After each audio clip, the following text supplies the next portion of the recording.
De nuevo, un saludo para Luisa, a Jorge, Jesús, Aldemar, Carlos y las mujeres y hombres que nos ven, digamos, por esta red social. Sí, yo soy maestro rural, trabajo en el departamento de Caldas, municipio de Palestina, y la vereda se llama Santa Águeda y la institución educativa pues tiene el nombre de la vereda, ¿no? Santa Águeda. Para hacer una pequeña introducción, digamos, en este momento de crisis, que algunos la han definido como multidimensional, por aquello de la crisis sanitaria, ecológica, ambiental, económica, etcétera, etcétera. Otras corrientes la han llamado como una corriente, una crisis civilizatoria. Está en juego la vida, no solamente la vida humana, sino las demás especies, nuestro sustento para la existencia. Entonces, en el marco de estas crisis, la escuela tiene que repensarse, pero un pensar que nos lleve a la acción, ¿no? Entonces, en los escenarios de la escuela, digamos, uno vive o convive con tres corrientes generales, ¿no? Entre los maestros y las maestras, pues hay una corriente conservadora, que el llamado es a conservar el statu quo, digamos, de la sociedad tal cual está, digamos, permite una poca movilidad. Hay una corriente de maestros y de maestras adeptos a estas ideas, que incluso puede ser vergonzante, ¿no? A veces no lo reconocen, pero en sus acciones, en sus discursos, digamos que así uno lo puede extraer. Hay otra corriente de maestros que, por alguna categoría, son aquellas corrientes reformistas que si bien piensan que el sistema con unas pequeñas mejoras podemos vivir de una mejor manera, digamos, bueno, son ideas que uno dice, bueno, están en un contexto bastante problematizador. Hay otra corriente que la hemos denominado, o se denomina, digamos, la corriente revolucionaria, la que la escuela forma sujetos que con sus saberes adquiridos, con la construcción del conocimiento, puedan, digamos, construir a una transformación radical de la sociedad y en especial de sus elementos económicos, sociales y culturales. Entonces, en ese marco, digamos, se mueven las diferentes corrientes pedagógicas. Yo soy amigo de las corrientes del sur y alternativas, de las corrientes críticas, pero también hay que entender cómo las corrientes tradicionales, ¿no? Entre ellas se enmarca la escuela nueva, también uno como desde adentro las puede tratar de dar un viraje, especialmente en contenidos curriculares y con ciertas didácticas, ¿no? Para enmarcar todo un paquete pedagógico, para también cómo desde de esas teorías tradicionales, cómo podemos aportar en la reconstrucción de este país. En el departamento de Caldas, digamos, desde el año pasado, de una manera inconsulta, unilateral, la gobernación del departamento, por medio de su asamblea, emitió una ordenanza en la cual estipula que para la educación rural del departamento se tiene como política educativa la escuela nueva. La escuela nueva tiene una serie de críticas muy válidas, muy fundadas. Hay otras críticas que sí obedecen más a unas posturas de prevenciones, ¿no? Sin conocerla. Entonces, en este marco, el tema no es escuela nueva, pero sí cómo desde nuestra escuela nueva, que tiene un principio muy importante, que es la flexibilidad, cómo desde la flexibilidad curricular podemos brindar temas, ¿no? Donde se piense la sociedad, no solamente se piense la sociedad, sino también discutir sus alternativas de solución. Y esta práctica es la que incomoda principalmente el poder, incomoda a los de arriba, ¿no? Que la escuela se piense, pues no solamente se piense, sino que también pueda, digamos, emitir alternativas de solución construidas desde las bases, ¿no? Entonces, todas las corrientes pedagógicas, las que acabo de mencionar, no solamente deben pensarse, sino sentir y actuar y ver el mundo desde una pedagogía crítica, ¿no? Y la pedagogía crítica la entendemos desde pensarse el mundo y actuar en él desde los de abajo, desde los desposeídos y las desposeídas, ¿no? Desde los excluidos y las excluidas. Es ahí donde abordamos la teoría crítica, porque si bien, digamos, la clase dominante, el establecimiento, ellos también hablan de pensamiento crítico, de encontrar falencias en un mecanismo, cosa cual que se pueda mejorar y el statu quo sigue igual, ¿no? Creemos que la teoría crítica debe pensarse desde abajo para construir el mundo en ese sentido. Entonces, necesita unas ciencias, necesita una filosofía, necesita una epistemología, y ojo con esto que voy a decir que para algunos sectores puede causar un poco de incomodidad, necesita una teología también pensada y vivida y actuada desde abajo, ¿no? Que nos corresponda a nosotros interpretar el mundo y construirlo en él. Entonces, desde las aulas, digamos, hay una construcción curricular que obedece a las realidades del país, ¿no? En ese sentido, también creemos que debe construirse un currículo diferente, un currículo distinto, para alejarnos de esas posturas estandarizadoras, esas posturas uniformadoras, ¿no? Que las políticas educativas, programas todos aprender, etcétera, etcétera, lo que buscan es, digamos, no solamente estandarizar un contenido, sino también la forma de transmitirlo, ¿no? Y esa relación de enseñanza-aprendizaje, incluso le agregaríamos a esa relación de enseñanza-aprendizaje también la de evaluación, una única forma, ¿no? Una única forma estandarizada que corresponde a los intereses, pues, de quienes están en el gobierno. Creemos que es necesario, digamos, que en el aula haya una asignatura que sea de ciencia, de política económica, no de economía política, como se le quiere denominar a esto, digamos, porque la economía tradicional, la economía liberal burguesa, lo que ha hecho es separar la ciencia, la economía de la política, y desde la postura materialistas, pues no se puede entender la una sin la otra, ¿no? Entonces, lo que hacen los economistas liberales, los economistas burgueses, es quitarle el contenido político a la economía, la elevan a una categoría de ciencia, ¿no? Que tenga unas reglas que seguir, y por lo tanto la despolitizan. ¿Por qué la despolitizan? Porque es allí donde se cuestionan los intereses, ¿no? Donde se cuestiona todo lo que hablaba ahora la compañera Margarita, digamos, la concentración de riqueza, etcétera. Entonces, la economía política tiene que darse con esos dos elementos. Entonces, uno tratar de llevar al aula, de acuerdo a los niveles, digamos, de esos pequeños elementos que nos permitan, digamos, que nuestros estudiantes acceden a esos conocimientos de economía política, porque es allí donde gran parte se define el mundo. Pues acabando, chicos, de las economías para defender el sistema capitalista, la realidad. Entonces, para hacer un comentario de lo que escuché esta mañana con otros compañeros que participaron en el foro, lo que se plantea es que, digamos, sobre la inflación, ¿no? Que como ya le renta básica a millones de personas generaría inflación. Yo recuerdo acá, se me olvida el nombre en ese momento, un ministro de Economía de la Dama de Hierro de Margaret Thatcher, donde el tipo decía, ya después de haber pasado por el gobierno tranquilamente, que ellos usaban la inflación o el IPC simplemente para no dar tantas garantías a la clase trabajadora, ¿sí? Por tanto, incrementar la explotación, ¿no? Por la parte de plusvalor, y así generar riqueza. Así que muchas de las críticas, muchas de las soluciones tienen que salirse de ese marco de la economía tradicional para establecer propuestas. Ahora, recurriendo un poco, uno de los compañeros plantea también a que no esté de acuerdo con la categoría de renta básica, ya pues para pasar a la guía que elaboramos. Digamos que desde el punto de vista marxista, un concepto, una categoría que es fundamental, que es el fetichismo de la mercancía. El fetichismo de la mercancía, bueno, lo que trata es que se ha invertido el mundo de las cosas, los objetos, las mercancías tienen un rol importante, ¿no? Casi que se han humanizado, es lo que rige esta sociedad, y quienes la producen, la clase trabajadora, digamos, son objetos. Cuando uno habla de fetichismo, para ir comprendiendo ese concepto de economía política, lo que quiere decir es que un objeto, entre ellos el dinero, supera a su cosa en sí, supera su materialidad.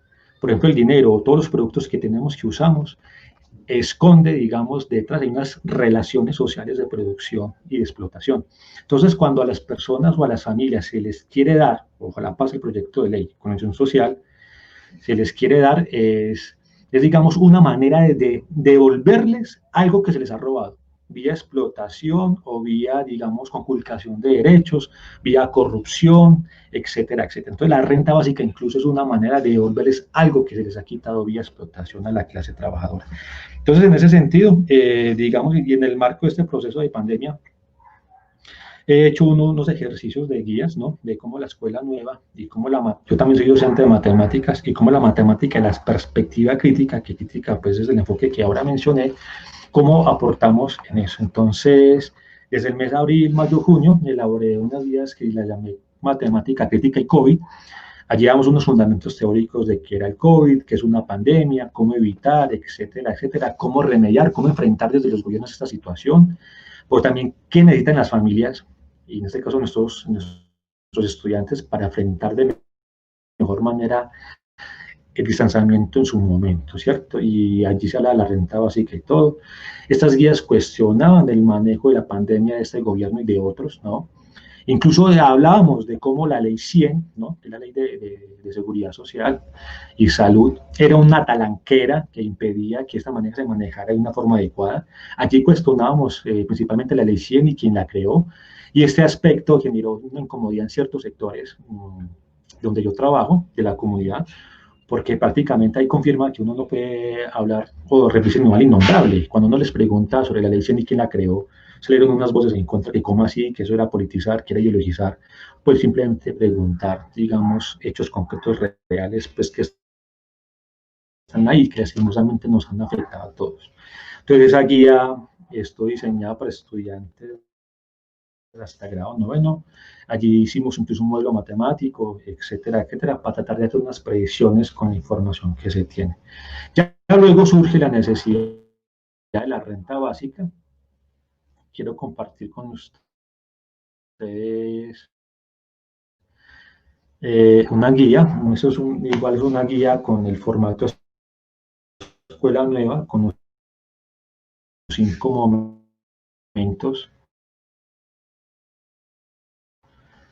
con los 5 momentos que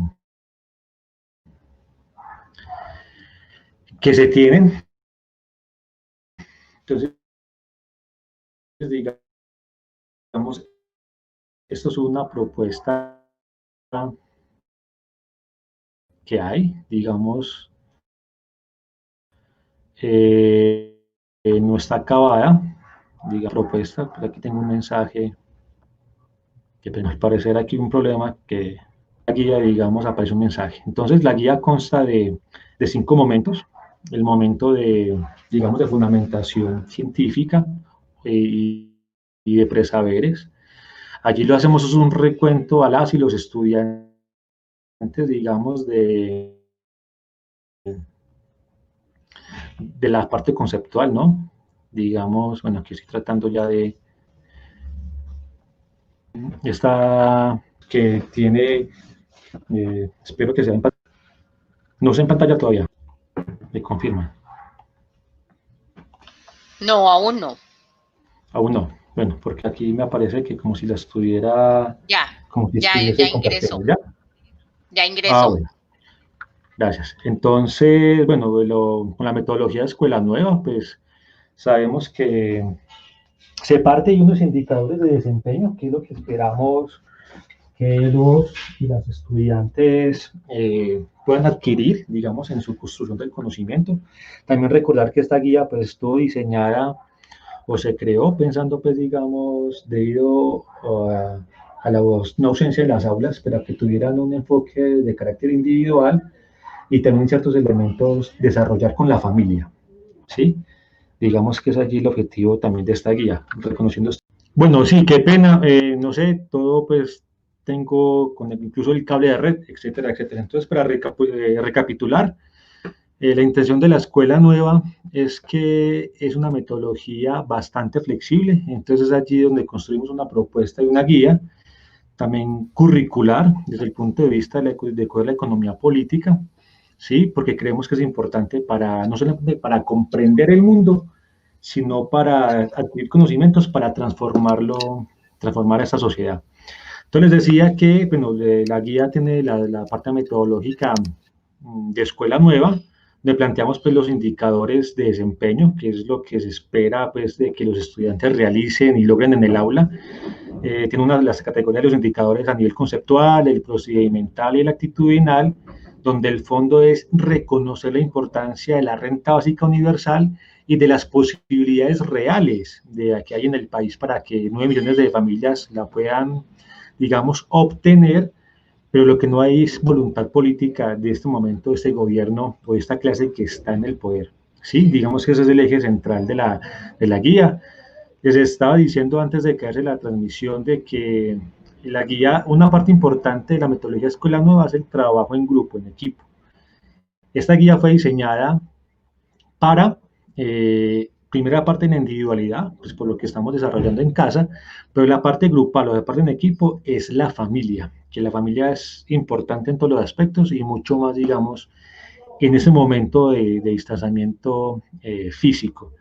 Entonces, el momento A, digamos, que caracteriza la metodología Escuela Nueva, digamos, es la vivencia, ¿no?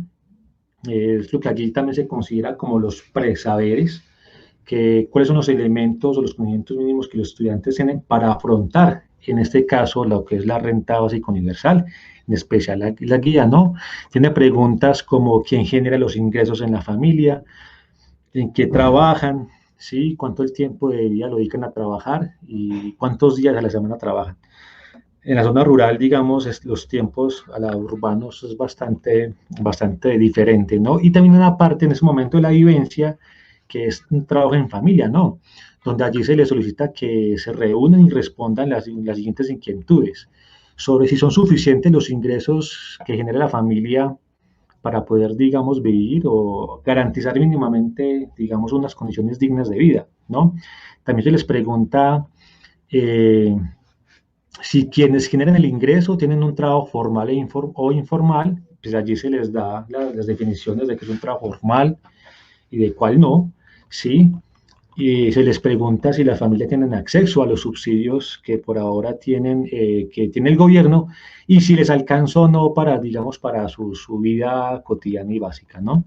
Luego en el momento B, que les llama la fundamentación científica, allí, digamos, se les da, digamos, unos necesarios elementos de conceptos, de lecturas, ¿no? Allí primeramente también se les da un glosario o se les pide consultar qué es Producto Interno Bruto, por puntos porcentuales, subempleo, demanda, etcétera, etcétera, para cuando entran a la lectura gruesa sobre la renta básica tengan los elementos mínimos y poder comprender, digamos, la lectura y también, digamos, comprender un poco de la economía política, que es lo que estamos buscando en este caso. Damos pues la definición de qué es lo que es una renta básica, hablamos de los impactos de la crisis generada es decir, de acuerdo que la crisis económica ya venía o la crisis multidimensional ya venía, lo que hizo la pandemia del COVID fue incrementarla, acrecentarla. Entonces también tocamos este aspecto en la guía.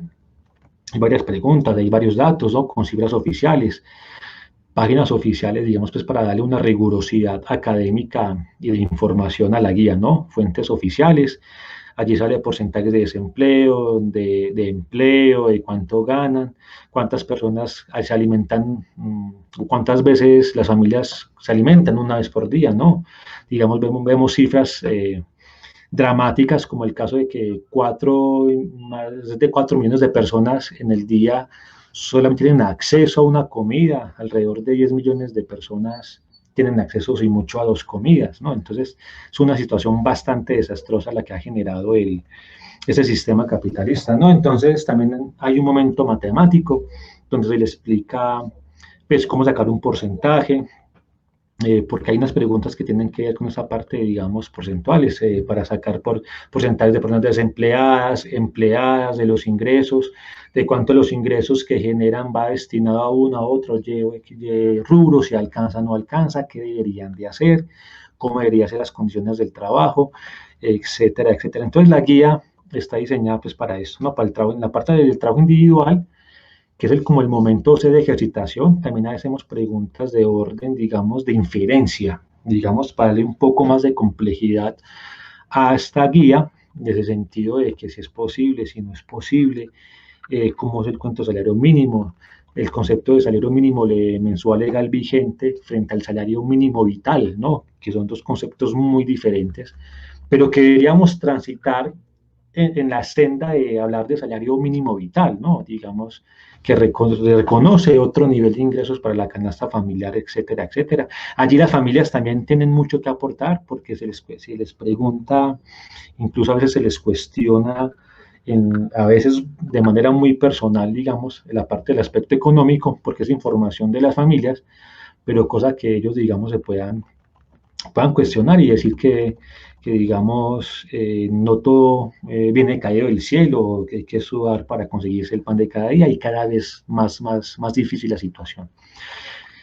Ya en el momento de la aplicación, que es el momento de la guía, comenzamos con un trabajo en familia. Digamos, allí se les pide a las familias que hagan un listado de los gastos del hogar, bueno, que sumen los valores, si lo allí se alcanza con lo vengado o no, si no se alcanza, entonces cómo hacen para cubrir o conseguir el dinero para cubrir sus otras necesidades. Se les cuestiona, ¿no? Se les pregunta, bueno, que a una cantidad de más de 10 millones de personas se les diera una renta básica universal por un salario mínimo, ¿cuánto sería, cierto? Para manejar cifras grandes de billones, etcétera, etcétera. Entonces, digamos, también se habla de la diferencia de igualdad y justicia social, equidad, todo esto, para que las familias se cuestionen y vean que sí es posible construir un Estado que piense en ellos y en ellas, ¿no? En los de abajo. Ya en la última parte, que es la complementación, que es el momento de, digamos, aquí ya hablamos de que hay una iniciativa legislativa en el Congreso que habla de la renta básica universal, se explica un poco la guía también con la profesora Margarita de dónde puede provenir los recursos para la renta básica universal y desmentir ciertos aspectos de la economía liberal burguesa, como les decía antes de la transmisión, que para ese tipo de soluciones reales el marco epistemológico no debe ser la economía liberal burguesa, es decir, porque al neoliberalismo sí le sirve el Estado, pero la parte del Estado que no le sirve, que la quieren desechar, es la que garantiza derechos, o lo que se ha llamado el Estado social de derecho. Entonces, esa parte es la que no le sirve al Estado y también comenzamos a contradecir eso y hacer propuestas de otro tipo. Bueno, necesitamos para solucionar esos problemas salirnos de ese marco normativo que nos quieren impulsar, ¿no? Entonces, ya lo último, les preguntamos nuevamente qué es la renta básica, pues como para darnos cuenta de si han asimilado o no los conceptos, a qué problemas sociales da respuesta la renta básica, cómo afectaría la renta básica universal, digamos, a las mujeres, que es un aspecto muy central, ¿no? El capitalismo, aquí no hay capitalismo más bueno que otro, ¿no? El capitalismo es capitalismo, es un capitalismo salvaje, depredador, machista, que donde la base de explotación es la mujer. Y creemos que en las luchas feministas, como comentario, cuando la mujer logra emanciparse, digamos, se derroca también el sistema capitalista, porque sobre base de la sobreexplotación femenina que ese sistema acumula y acumula, ¿no? ¿Cómo afectaría la renta básica a los jóvenes? Porque hay posturas que creen que si hay personas o familias que tienen un beneficio de estos, digamos, ya no trabajan. Y lo que ha demostrado las investigaciones en los países donde las tienen es que la gente busca trabajo, pero no cualquier trabajo, no, ya el techo mínimo sería perdón la redundancia, el salario mínimo, porque hemos visto que la explotación hay personas que trabajan por menos de este salario. Entonces lo que hace la renta básica es incluso dignificar un poco las condiciones de trabajo, lo que acontecería que las personas no busquen un trabajo menos de los ingresos que da, digamos, la renta básica. Mira, hay una serie de preguntas de este tipo que los llevan a reflexionar tanto individual como colectivamente sobre el manejo de la economía, ¿no? Sobre el manejo de la economía. De hecho, ya para ir cerrando, digamos, esas vallas que uno ve del expresidiario Uribe, de que por el fortalecimiento empresarial, Uribe en libertad, pues se contradice cuando ha negado los subsidios para la nómina de los empresarios y eso. Ya al final, la guía habla de evaluación de competencias, yo lo llamo es reflexiones, algunas preguntas en ese aspecto de carácter abierto y de contenido matemático, pues para cerrar, digamos, el tema.